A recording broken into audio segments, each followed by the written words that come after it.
Tonight, new developments in the fight against coronavirus. We've endured month after month of this pandemic, and as the year comes to a close, we know it isn't over yet.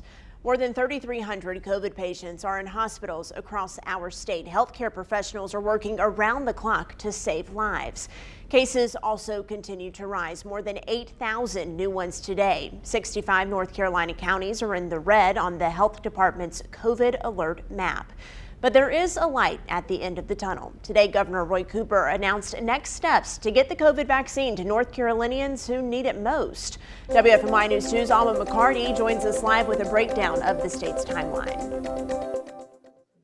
Well, Governor Cooper said that our collective New Year's resolution as a state for 2021 should be to keep everybody safe in the new year. And although the vaccine rollout is certainly promising, more than 500,000 people in our state since the start of the pandemic have contracted COVID-19, and more than 6,700 people have died from it.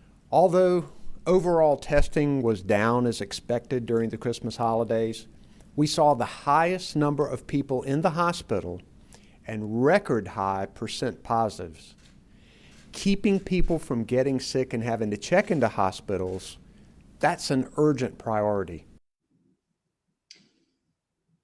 When it comes to this vaccine, North Carolina remains in phase 1A. And what that means is that healthcare workers who are working directly with COVID-19 patients or they're coming in contact with them are getting these vaccine doses, as well as long-term care residents and staff. But Dr. Mandy Cohen offered a clearer picture of what comes next.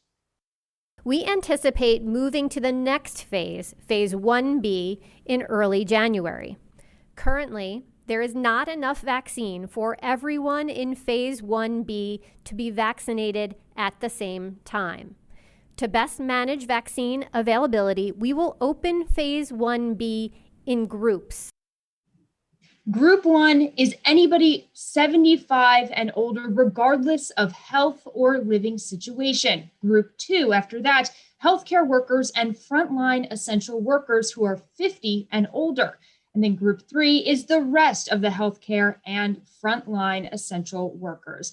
At 11, I'm going to be breaking down the full list and kind of where you fall on it. Phase 2 onward. Plus, I'll have more on why leaders revised the distribution plan.